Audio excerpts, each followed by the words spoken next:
یاد کرو ہم تمہیں یاد کریں گے۔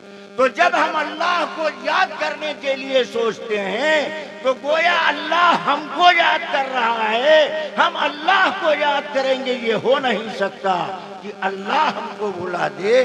جتنا ہو سکے تعداد پر نظر نہ رکھو، اپنے آپ کو اس جماعت سے جوڑنے کی کوشش کرو جو ذاکرین کی جماعت کہلاتی ہے، اللہ کو یاد کرنے والوں کی جماعت کہلاتی ہے۔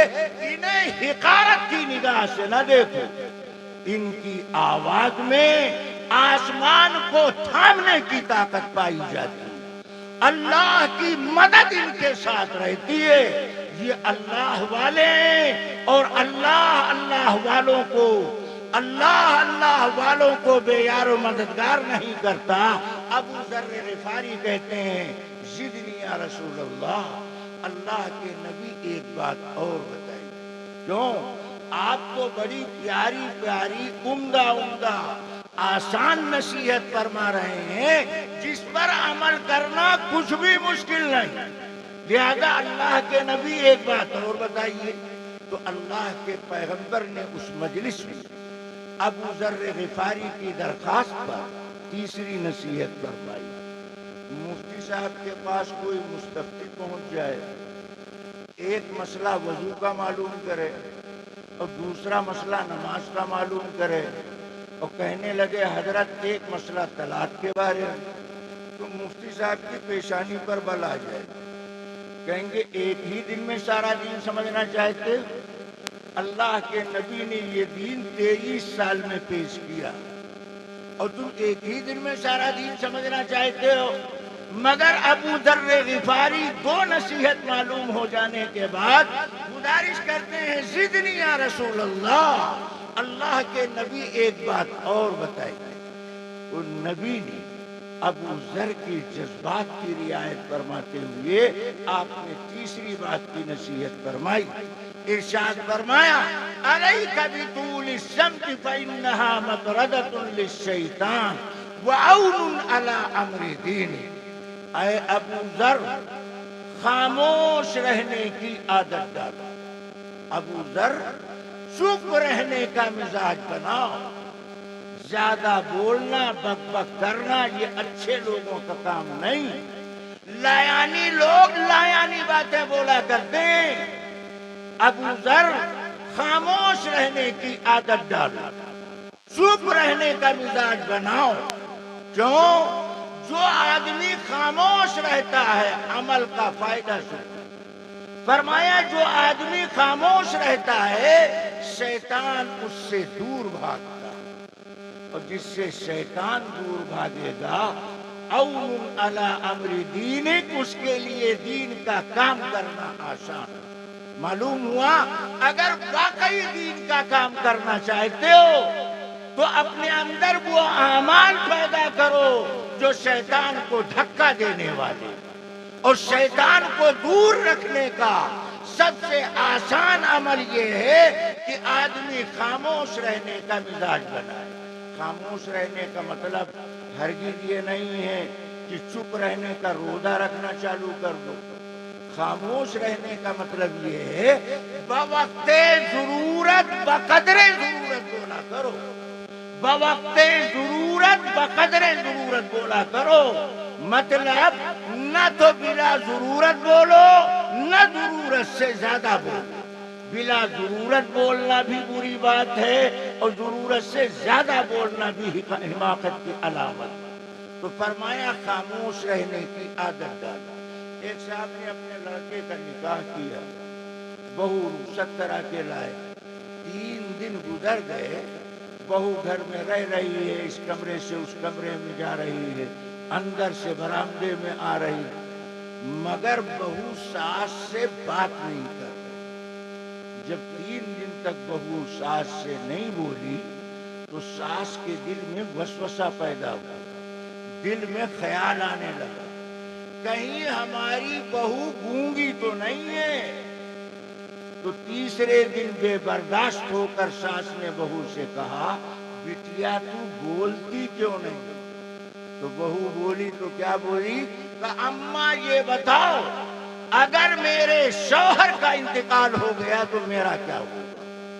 ساس نے سر پکڑ لیا، کہا اس بولنے سے نہ بولنا اچھا، اس بولنے سے نہ بولنا اچھا۔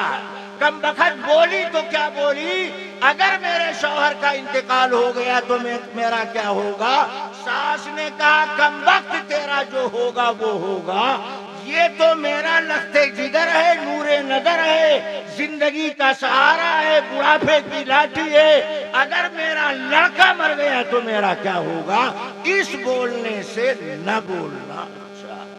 تو بوقت ضرورت بولنا چاہیے، بقدر ضرورت بولنا چاہیے۔ آپ اکابر دیوبند کے حالات پڑھیں، ان کی سوانح حالات زندگی پڑھیں تو آپ کو اجتماعی طور پر یہ بات ملے گی کہ اکابر دیوبند کی زندگی میں یہ خصوصیت پائی جاتی کہ وہ بولنے سے پہلے سوچتے، وہ سوچ کر کے بولا کرتے، وہ طور کر کے بولا کرتے۔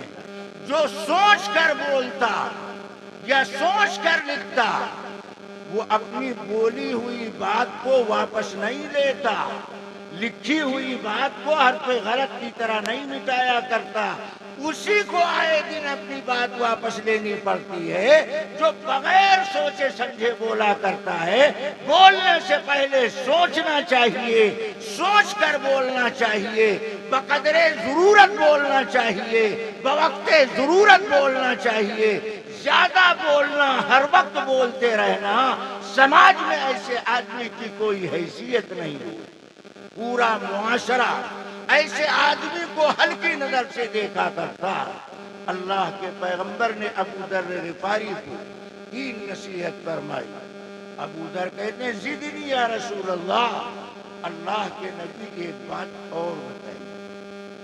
اللہ کے نبی کا صبر دیکھو، آپ صبر و استقلال کے پہاڑ تھے، آپ صبر و استقلال کے پہاڑ تھے۔ ایک بات معلوم کرنے کے لیے آئے، تین باتیں آپ نے ان کو لگاتار بتائی، پھر بھی کہتے ہیں زدنی یا رسول اللہ، اللہ کے نبی ایک بات اور بتائی۔ آپ کو بڑی اچھی اچھی بات بتا رہے ہیں۔ تو نبی نے چوتھی نصیحت فرمائی، ارشاد فرمایا ایاک بکثرت الضحک، اے ابو ذر زیادہ ہنسنے سے بچنا۔ سنو مسلمانوں، صرف روزہ نماز کر لینے کا نام دین نہیں، اپنے اعضاء کو، اپنے جذبات کو اسلام کی دیوار میں مقید کرنا، یہ بھی دین اسلام۔ ہم نے روزہ نماز کو کل دین سمجھ رکھا۔ نبی صحابی کی درخواست پر کہتے ہیں زیادہ ہنسنے سے بچنا۔ معلوم ہوا یہ بات بھی دین کی بات ہے، نبی کی سکھائی ہوئی بات ہے۔ اپنی ذات کو، اپنی ذات کے جذبات کو اسلام کی دیوار میں گرفتار کرنا، یہ اصل اسلام کہلاتا ہے۔ زیادہ ہنسنے سے بچنا، اس لیے کہ زیادہ ہنسنا یہ دل کو مردہ کر دیتا ہے، چہرے کو بے نور کر دیتا ہے۔ دل کو مردہ کر دیتا ہے، چہرے کو بے نور کر دیتا ہے۔ مگر نبی کی اس نصیحت کو سمجھنے کی ضرورت ہے۔ بعض لوگ حدیث کا ترجمہ پڑھ لیتے ہیں، بعض دفعہ مسئلہ صرف ترجمے سے کلیئر نہیں ہوتا۔ نبی کہہ رہے ہیں زیادہ ہنسنے سے بچنا۔ اب امام صاحب عصر کی نماز کے بعد اپنے حجرے میں بیٹھ کر متولی صاحب سے بات کر رہے تھے۔ کسی بات پر امام صاحب کو ہنسی آ گئی، اتنے میں مسجد کے ایک ممبر حجرے میں داخل ہوئے، امام کو ہنستا دیکھا تو امام کی پیٹھ پر فتویٰ چپکا دیا کہ ہمارے امام کو ہنسنے کا سنت طریقہ معلوم ہے۔ جب میں کمرے میں داخل ہوا تو امام صاحب ہنس رہے تھے اور ان کے سامنے کے دانت دکھائی پڑ رہے۔ اللہ کے نبی تو تبسم فرمایا کرتے تھے، نبی مسکرایا کرتے تھے۔ نبی جب مسکراتے تھے تو نبی کے ہونٹوں پر ہنسی کی لکیریں نظر آتی تھی۔ ہمارا امام تو ہنستا ہے تو اس کے تو سامنے کے دانت دکھائی پڑتے ہیں، انہیں ہنسنے کا سنت طریقہ معلوم۔ یہ فتویٰ چپکانے کا مزاج بدلو، تمہیں فتویٰ لینے کا پابند بنایا گیا، امام کی پیٹھ پر فتویٰ چپکانے کا پاور نہیں دیا گیا۔ تمہیں خود ہی پورا مسئلہ معلوم نہیں، آدھا مسئلہ لیے گھوم رہے، اپنے کو علامۃ الزمان سمجھ رکھا ہے۔ اللہ کے نبی کا ہنسنے کے معاملے میں معمول و عمل کیا تھا؟ اللہ کے پیغمبر حضرت محمد رسول اللہ صلی اللہ علیہ وسلم کبھی کبھی تبسم فرماتے، مسکراتے، اور کبھی کبھی اللہ کے نبی کھل کے ہنسا کرتے۔ جسے احد کے میدان میں آپ نے دشمن کی ایک ننگی ناش کو دیکھا، بے اختیار آپ کی نظر ننگی ناش پر پڑ گئی تو اللہ کے نبی کو ہنسی آ گئی، اور ہنسی اس طرح آئی، صحابی کہتے ہیں کہ میں نے احد کے میدان میں نبی کو ہنستا ہوا دیکھا، حتی بدت نواجدہ، یہاں تک کہ نبی کے سامنے کے دانت دکھائی پڑ رہے۔ تو نبی کبھی کبھی مسکراتے تھے اور کبھی کبھی نبی ہنستے تھے، سامنے کے دانت بھی دکھائی دیتے تھے۔ ابو ذر غفاری کو نبی نصیحت کر رہے ہیں زیادہ ہنسنے سے بچنا۔ معلوم یہ ہوا کبھی کبھی ہنسنا بھی چاہیے، ہر وقت غبارے کی طرح منہ پھلائے نہیں رکھنا چاہیے۔ اپنے بیوی بچوں کے درمیان، دوست احباب کے درمیان ہنسی مذاق کی بات حد کے اندر کر لینا، شریعت میں اس پہ پابندی نہیں۔ ہر وقت گھوڑا سوار نظر آ رہے ہیں، کبھی مزاج بدلنے کا نام نہیں لیتا، یہ نبی کے اخلاق و اوصاف نہیں ہے۔ نبی نے زیادہ ہنسنے سے منع کیا، معلوم ہوا کبھی کبھی ہنسنا بھی چاہیے۔ اسی لیے حکما نے لکھا ہے کہ کھل کر ہنسنا، اس سے اعضائے رئیسہ کو طاقت ملتی ہے۔ کھل کر ہنسنے سے اعضائے رئیسہ کو طاقت ملتی ہے۔ نبی زیادہ ہنسنے سے منع کرتے ہیں، اور نبی کے ہنسنے کا طریقہ کیا تھا؟ ایک دن اللہ کے نبی مسجد نبوی میں خطاب فرمایا، حضرت عمر رضی اللہ تعالیٰ عنہ نبی کے بیان کی مجلس میں دیر سے آئے تو پیچھے جگہ ملی۔ پیچھے حضرت عمر جب آ کے کھڑے ہوئے تو دیکھا نبی نے ہنسی کی کوئی بات فرمائی، اور اس بات پر اللہ کے نبی کو بھی ہنسی آ گئی۔ اللہ کے نبی ہنس رہے ہیں، حضرت عمر نے نبی کو ہنستا دیکھا تو حضرت عمر کو نبی کا ہنسنا اچھا لگا۔ یہ کتنی بڑی جھوٹ بات ہے جو یہ کہتا ہے کہ عمر نے نبی کا طریقہ چینج کر دیا۔ جس عمر کو نبی کا ہنسنا اچھا لگتا ہو، اس کے دل میں نبی کی سنت کی کتنی عظمت ہوگی۔ حضرت عمر نے نبی کو ہنستا دیکھا تو نبی کا ہنسنا عمر کو اتنا اچھا لگا، اتنا اچھا لگا، کھڑے کھڑے عمر نے نبی کو دعا دی۔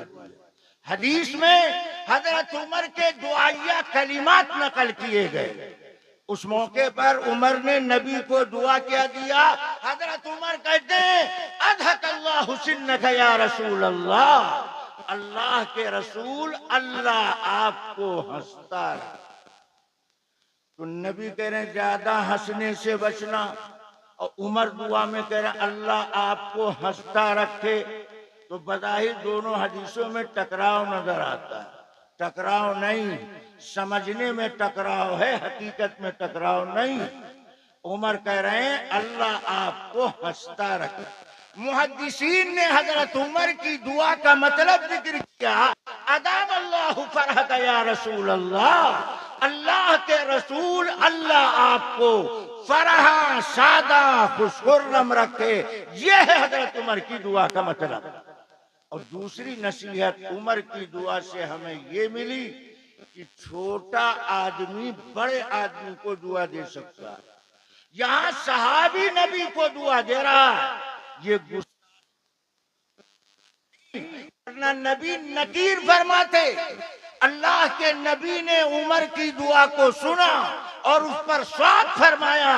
امت کو یہ سبق ملا کہ چھوٹا آدمی بڑے آدمی کو دعا دے سکتا۔ نبی بیان کر رہے ہیں ایک صحابی جن کا نام حضرت جریر بن عبداللہ، وہ نبی کے بیان کی مجلس میں ذرا تاخیر سے آئے، فرش پر مجمع جمع ہوا بیٹھا ہے، کونے میں جریر کو کھڑے ہونے کی جگہ ملی، فرش خالی نہیں کہ جس پر بیٹھ جائیں، جریر نبی کا بیان کھڑے کھڑے بیٹھنے کی جگہ نہ ہونے کی وجہ سے کھڑے کھڑے سن رہے ہیں۔ نبی نے بیان کے دوران جریر بن عبداللہ کو کھڑا دیکھا، محسوس کیا فرش پہ بیٹھنے کی جگہ خالی نہیں، تو اللہ کے نبی نے اپنی کملی، اپنی چادر جریر بن عبداللہ کے پاس بھیجوایا اور کہلایا جریر میری چادر بچھا کر بیٹھ جاؤ۔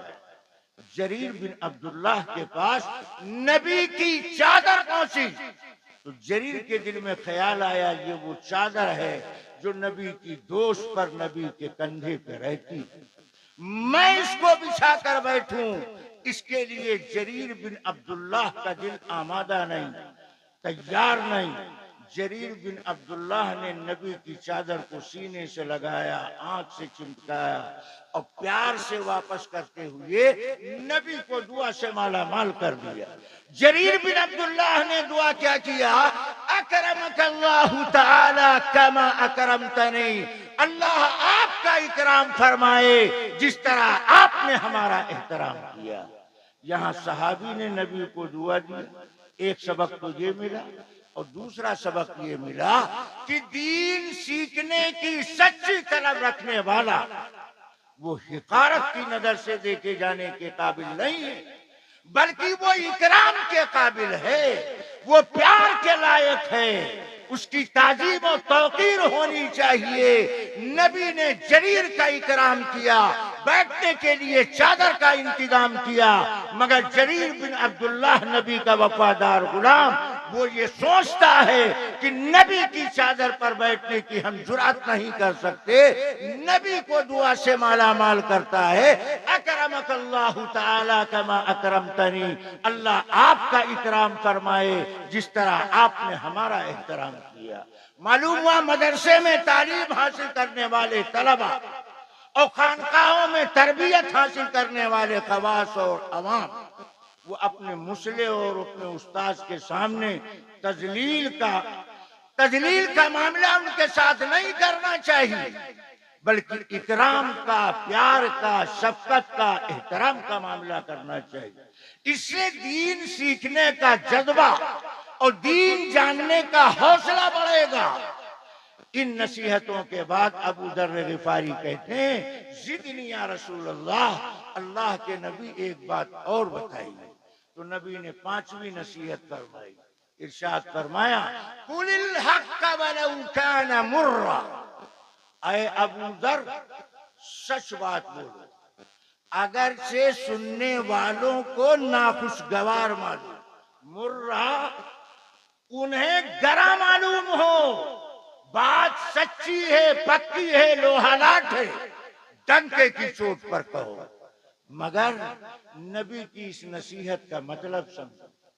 ہر بات ہر آدمی کو نہیں بولنا چاہیے، ہر بات ہر آدمی بولنے کا پاور اختیار نہیں رکھتا، بات بولنے کا سلیقہ، قرینہ، طریقہ بھی ہونا چاہیے۔ میں ایک مثال دیتا ہوں، اتنا بڑا مجمع ماشاءاللہ سب ٹوپی داڑھی والے نظر آ رہے ہیں، اس میں جوان بوڑھے بھی، مگر میں کہتا ہوں اس پورے مجمع میں سے ایک آدمی اس سچی بات بولنے کی ہمت نہیں کرے گا۔ معلوم ہوا ہر بات ہر آدمی کو بولنا نہیں چاہیے اور ہر بات ہر آدمی بول بھی نہیں سکتا۔ وہ سچی بات کون سی؟ ہر شوہر اپنی بیوی کو زوجہ، میڈم، بیگم، شریک حیات، زندگی کا سایہ بولتا اور سمجھتا ہے۔ فجر کی نماز کے بعد شوہر گھر میں داخل ہوتا تو بولتا میڈم ادھر آؤ، بیگم ادھر آؤ، زوجہ ادھر آؤ، ملکہ ادھر آؤ، رانی ادھر آؤ، مہارانی ادھر آؤ۔ بیٹا روزانہ سن رہا ہے، ابا جان مختلف القاب سے ملقب فرماتے ہیں۔ ابا سفر میں چلے گئے، صبح ہوئی، بیٹا بھی فجر کی نماز پڑھ کر مسجد سے آیا، اماں کو دیکھا، تو بیٹے نے باپ کی بولی بولنا شروع کیا، کہا ابا کی میڈم ادھر آ، ابا کی بیگم ادھر آ۔ اب اگر بیٹا یہ جملہ بولے گا اور ماں غیرت مند قسم کی ہے تو چمٹا لے کر دوڑائے گی، کہے گی کمبخت یہ بات بولنے کا پاور تیرے باپ کو حاصل ہے، تجھے حاصل نہیں۔ حالانکہ یہ باپ کی میڈم ہے، زوجہ ہے، بیگم ہے، کوئی کنڈم نہیں کر سکتا، بات سچی ہے، پکی ہے، لوہا لاٹ ہے۔ مگر بیٹا غیرت مند ماں کے سامنے بول کر دیکھے، نتیجہ بھیانک نظر آئے گا۔ ماں ایک پل کے لیے جملہ برداشت نہیں کرے گی۔ معلوم ہوا ہر سچی بات ہر ایک کو نہیں بولنا چاہیے، بات سچی مگر بولنے کا پاور باپ کو حاصل ہے، بیٹے کو حاصل نہیں۔ اسی لیے علماء نے لکھا ہے دینی کام کرنے والے، دین سکھانے والے، دین بتانے والوں کو تین باتوں کا سخت خیال رکھنا چاہیے۔ پہلی بات، دین سکھانے والے، دین بتانے والے کی نیت درست ہو، نیت اس کی پاک صاف للہ ہو، خالص اللہ کے لیے۔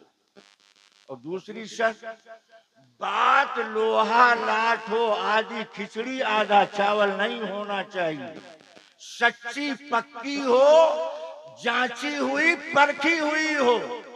اور تیسری شرط، دین پیش کرنے والے کے دل میں ہمدردی کا جذبہ ہونا چاہیے، خیر خواہی پائی جانی چاہیے، سامنے والے کو ذلیل و رسوا کرنے کا انداز اس کا نہیں ہونا چاہیے۔ یہ دین پیش کرنے کے دین مزاج کے خلاف یہ بات ہے۔ اس لیے حضرت محمد الرسول اللہ صلی اللہ علیہ وسلم نے ابو ذر غفاری سے فرمایا قل الحق ولو کان مرا، سچ بات کہو اگرچہ سننے والوں کو ناخوشگوار معلوم ہو، گراں معلوم ہو۔ وہ برادری رسم و رواج کے خلاف بات ہے، مگر بات سچی پکی ہے تو ڈنکے کی چوٹ پر کہنا چاہیے، مگر کہنے کا سلیقہ طریقہ ہنر ہونا چاہیے۔ آپ دیکھیں سردی کے موسم میں تیتر بٹیر کا شکار کرنے والا صرف جال اور دانا پر تکیہ کر کے نہیں بیٹھ جاتا، ارہر کے کھیت کے کنارے جال ڈال دیا، دانا ڈال دیا، مطمئن ہو گیا، نہیں، جال بچھانے کے بعد دانا ڈالتا، دانا ڈالنے کے بعد جھاڑی میں بیٹھتا، تیتر کی بولی بولتا۔ تو جھاڑ میں موجود تیتر برادری سمجھتی ہے کہ آج خاندان کی طرف سے دعوت عام، سب باہر نکلتے ہیں اور جال پر پڑا دانا نظر آتا ہے، یک لخت حملہ آور ہوتے ہیں، جتنے باہر تھے سب اندر آ جاتے ہیں۔ تو تیتر کو پھنسانے کے لیے شکاری کو تیتر کی بولی بولنی پڑتی، جال ڈالنا پڑتا، دانا ڈالنا پڑتا، انتظار کرنا پڑتا۔ ایسا حوصلہ دین سکھانے والوں کے اندر ہونا چاہیے، مربی کے اندر ہونا چاہیے، معلم کے اندر ہونا چاہیے، مسجد کے امام کے اندر ہونا چاہیے۔ رشتہ اتنا گہرا مضبوط ہونا چاہیے جو کسی کاٹنے والی چیز سے کٹ نہ سکے۔ اللہ کے نبی کہتے ہیں ابو ذر بات بولو سچی پکی، اگرچہ سننے والوں کے کو ناگوار اور ناخوشگوار معلوم ہوتا ہو۔ ان 5 نصیحتوں کے بعد ابو ذر کہتے ہیں زدنی یا رسول اللہ، اللہ کے نبی ایک بات اور بتائیے۔ تو نبی نے اس مجلس میں ابو ذر کو 6 نصیحت فرمائی۔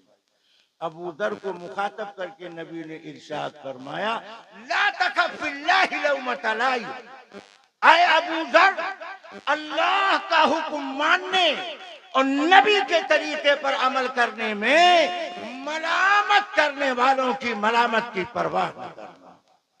ایک طرف اللہ کا حکم، نبی کا طریقہ، اور دوسری طرف برادری کی رسم، خاندان کا رواج، ٹکرانے لگے تو رواج کو قدموں تلے رونق دینا، مگر اللہ کا حکم چھوٹنے نہ پائے اور نبی کا طریقہ ٹوٹنے نہ پائے۔ یہ جذبہ اپنے اندر پیدا کرو، ملامت کرنے والوں کی ملامت کی پرواہ نہ کرنا۔ آج مسلمانوں سے کہا جاتا ہے کہ نکاح یا سنت کے طریقے پر کرو، صرف نماز سے پہلے سنتیں پڑھتے ہو، نماز کے بعد سنتیں پڑھتے ہو، نکاح سنت کے خلاف۔ یہ لفظ سنت صرف نماز کے ساتھ خاص نہیں، یہ نکاح کے ساتھ بھی لگا ہوا۔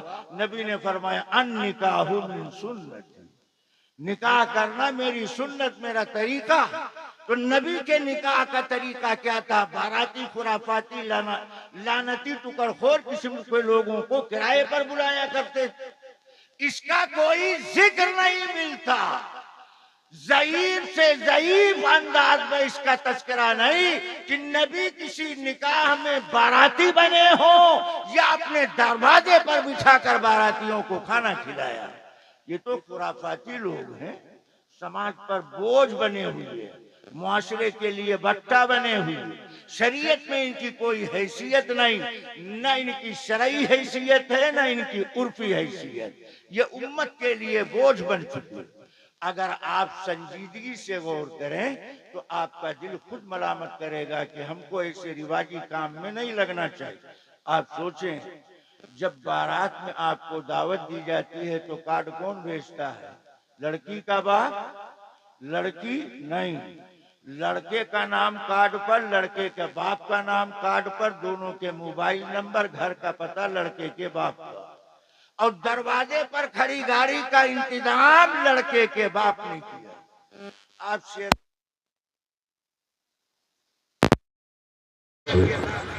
گاڑی میں بیٹھ گئے، گاڑی کہاں جا رہی آپ کو پتا نہیں، گاڑی جا کر لڑکی کے باپ کے دروازے پر رکی، آپ ہاتھ دھو کے لڑکی کے باپ کے دسترخوان پر بیٹھے ہوئے، نہ لڑکی کے باپ نے گاڑی بھیجی ہے، نہ دعوت دیا، نہ بلایا۔ جو بغیر بلائے مہمان آتا ہے شریعت میں اس کو مہمان نہیں بولتے، کچھ اور بولا کرتے ہیں۔ رسمی چیزوں کا یہی حشر ہوتا ہے، اسی لیے حضرت محمد الرسول اللہ صلی اللہ علیہ وسلم نے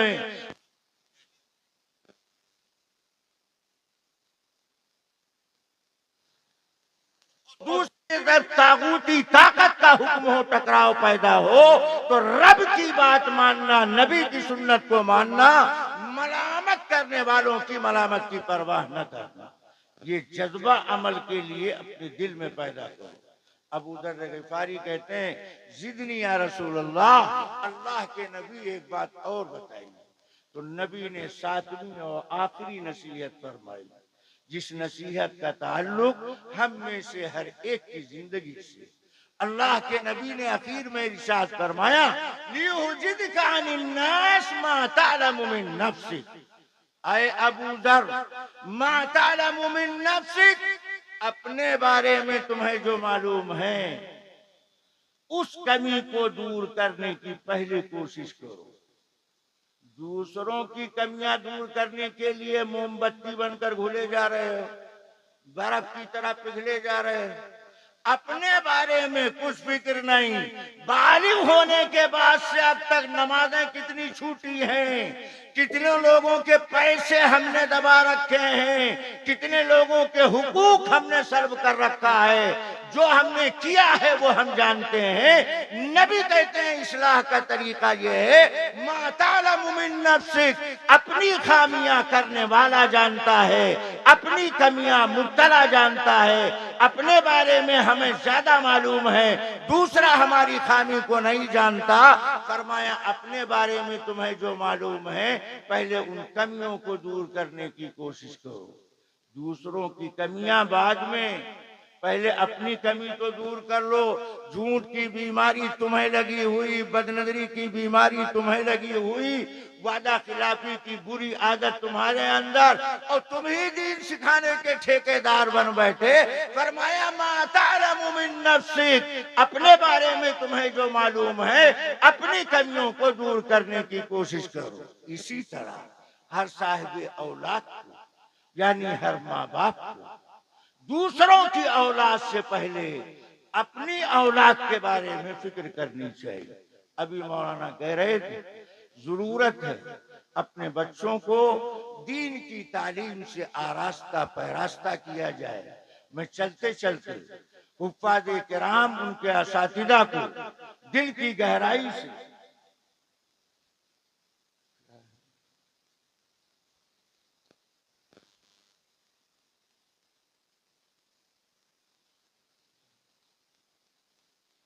دل کی گہرائی سے ان حفاظ کرام کو مبارکباد پیش کرتا ہوں جنہوں نے اس مدرسے میں قرآن مجید حفظ مکمل کیا. قرآن کی 6666 آیتوں کو زبردیر پیش کے ساتھ اپنے سینے میں محفوظ کیا، اپنے سینے کو لوح محفوظ کا نمونہ بنا دیا.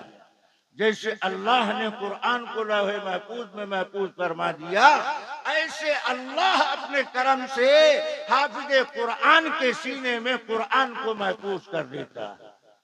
آپ سے آپ کے رشتہ دار کے 10 رشتہ داروں کے موبائل نمبر پوچھے جائے تو آپ 10 رشتہ داروں کے موبائل نمبر نہیں سنا سکتے، اور ان سے قرآن کے 10 پارے کے بارے میں پوچھا جائے تو بغیر روک ٹوک ترتیب کے ساتھ یہ قرآن کے 10 پارے سنا سکتے ہیں اور سناتے ہیں.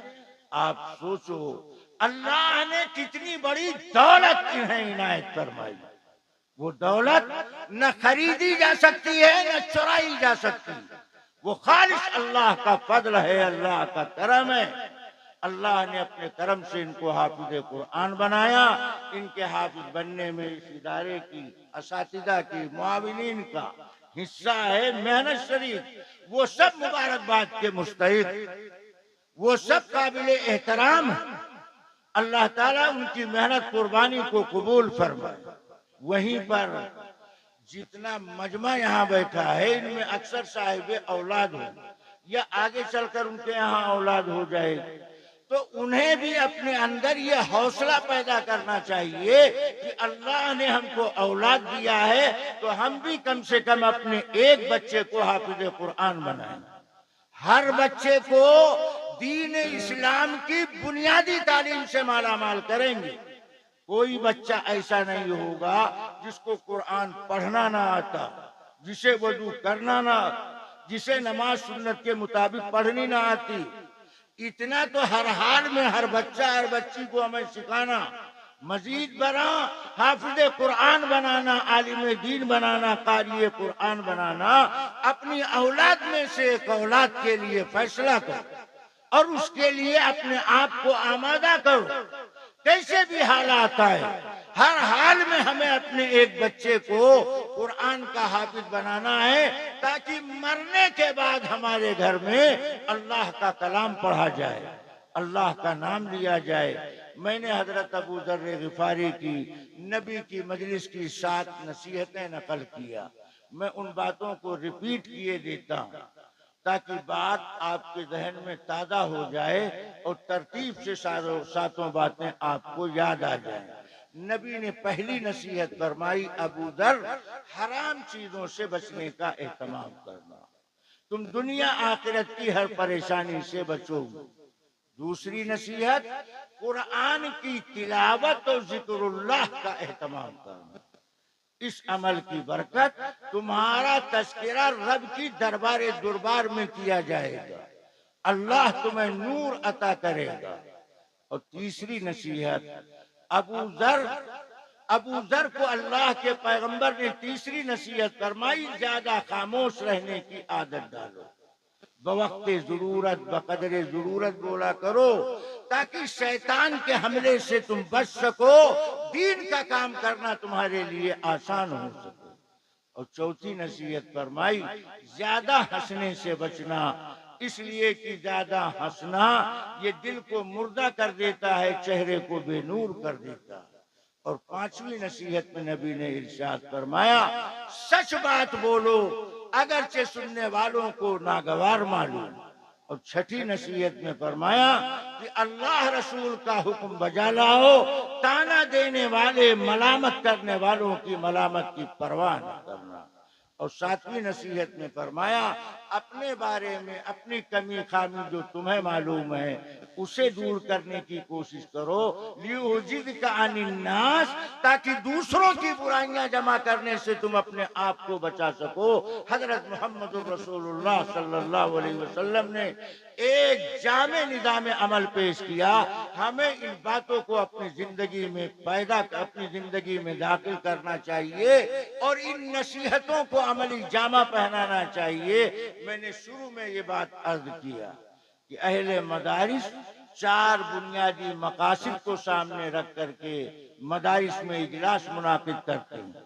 اس میں سے تیسرا بنیادی مقصد ہوتا ہے کہ مدرسے کے ذمہ دار کے جو عزائم منصوبے، مثلا درسگاہ کی تعمیر کا یا دیگر انتظام ہے کتاب چھپانے کا وغیرہ وغیرہ، وہ آپ کے سامنے اپنے عزائم پیش کرتے ہیں، منصوبے، اس کا خاکہ، اس کا نقشہ پیش کرتے ہیں، اس کے مصارف سے آپ کو آگاہ کرتے ہیں. اس موقع پر اجتماعی طور پر دینی اداروں کا تعاون کرنا ہم سب کی شرعی، اخلاقی، دینی ذمہ داری، اس لیے کہ ہم جانتے ہیں یہ دینی مدرسے کسی ایک کی جیب پر تکیہ نہیں کرتے. عام مسلمانوں کے عام تعاون سے یہ دینی مدارس چلا کرتے ہیں. یہاں کسی خاص ایک آدمی کا چندہ، اسی کا عمل دخل نہیں ہوتا ہے. یہاں ہر ایک کے جذبات کی رعایت کی جاتی ہے. 1000 روپیہ دینے والے کو بھی قدر کی نگاہ سے دیکھا جاتا ہے اور 100 روپے سے امداد کرنے والے کو بھی احترام کی نظر سے دیکھا جاتا ہے. ایسے موقع پر جب اتنی بڑی تعداد میں حفاظ کرام تیار ہوئے ہیں تو ذمہ داری ہے جن کو اللہ نے یہ دولت عطا فرمائی ہے وہ اپنی حیثیت کے مطابق خود سے اٹھ کر مدرسے کے ذمہ دار کے پاس آ کر اپنا تعاون پیش کرے. اور یہ بات نوٹ کر کے جاؤ، آپ اپنے ذہن سے یہ بات حرف غلط کی طرح کھرچ کر نکال دو کہ اگر ہم تعاون نہیں کریں گے تو مدرسہ بند ہو جائے گا. یہ کسی ایک کے تعاون سے نہیں چلتا. اس میں بہت سارے مسلمانوں کے دلی جذبات شامل ہوتے ہیں. یہ اللہ کے دین کا کام ہے. اللہ جس سے چاہتا ہے اپنے دین کا کام لیتا ہے.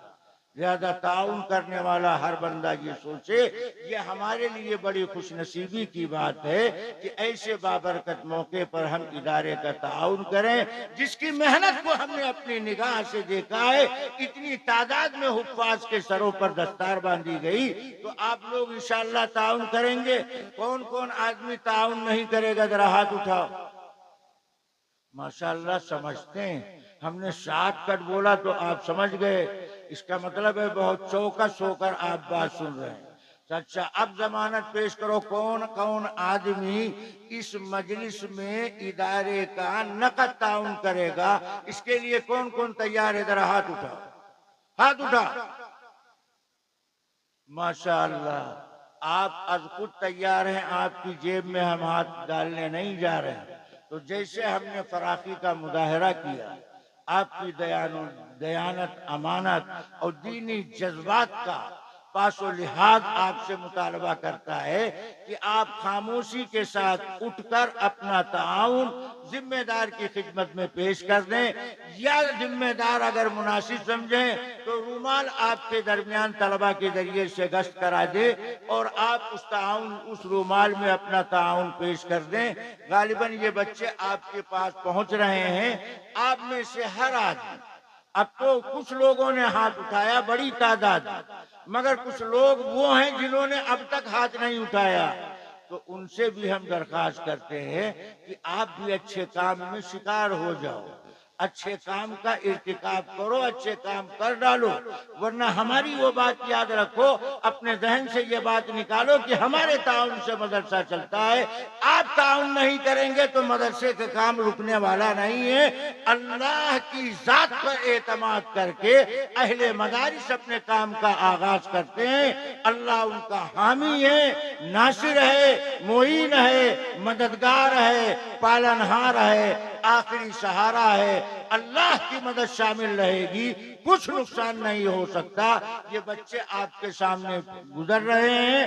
آپ اپنے تعاون سے ان بچوں کے حوصلے میں اضافہ کریں اور مدرسے سے اپنی محبت کا اظہار کریں. اللہ تعالیٰ آپ کے جذبات کو، تعاون کو قبول فرمائے. وآخر دعوانا الحمدللہ رب العالمین.